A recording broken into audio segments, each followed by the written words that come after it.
We're here again today with Dr. Peter Gorman, President of Microgate USA, coming to us from New York City. And we're going to discuss a little bit about the importance and understanding of symmetrical development. And I'm going to share a story with you. My first meeting with Dr. Gorman was about 5 years ago, and he put me on a treadmill and did the first test with the OptoJump.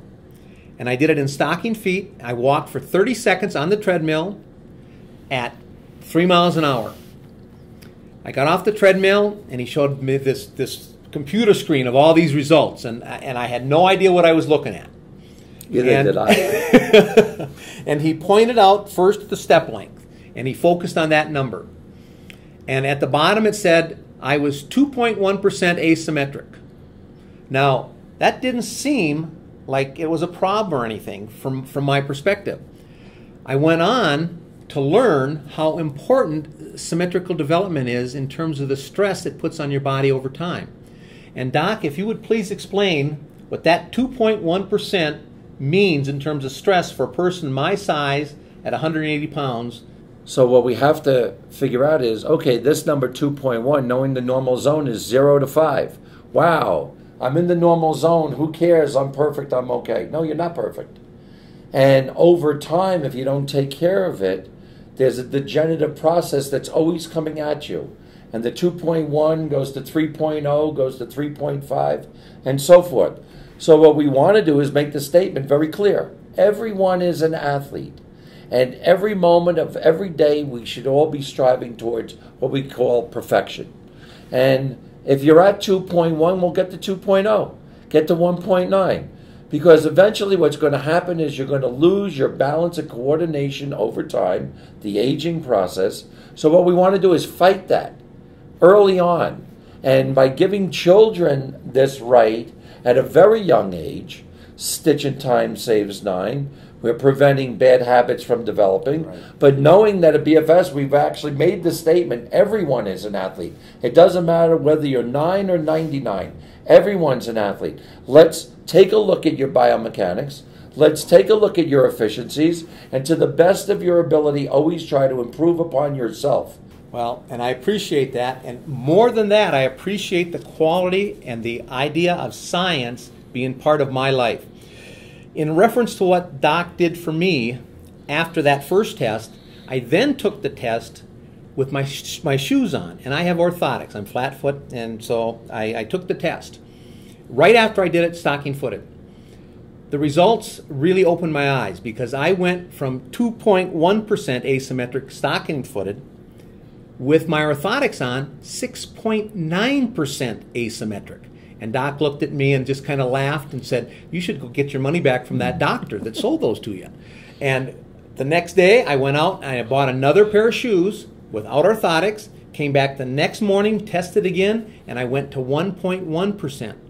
Now, that's the power of the machine. That's the power of the science. There's no way anybody could have seen that.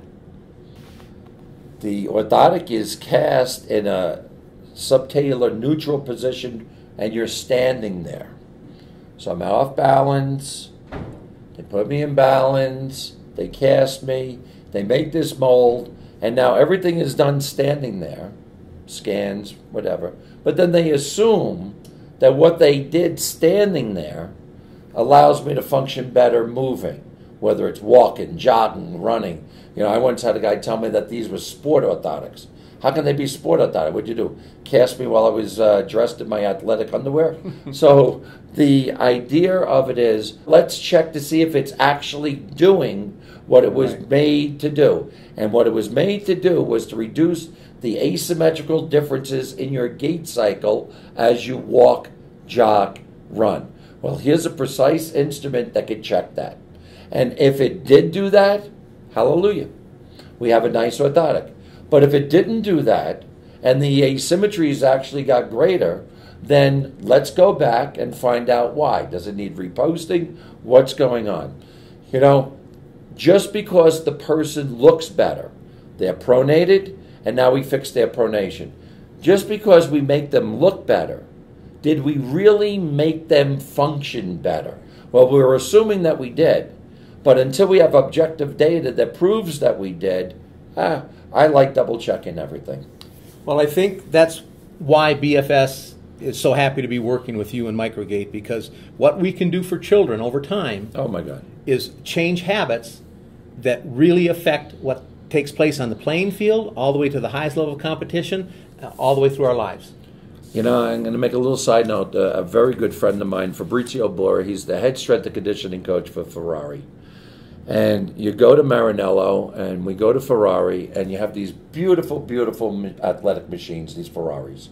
If they put the wrong tires on that Ferrari, there's the beautiful Ferrari, and you put donut spare tires on, it's never going to run like a Ferrari.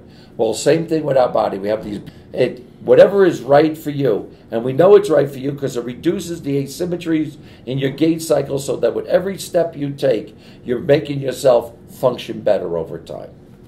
Excellent. Now you can see why BFS is working with Microgate and OptoJump, and how we hope that you will learn more about this product and how it can help your students and your athletes. And as always, you can find more information at biggerfasterstronger.com. Thank you.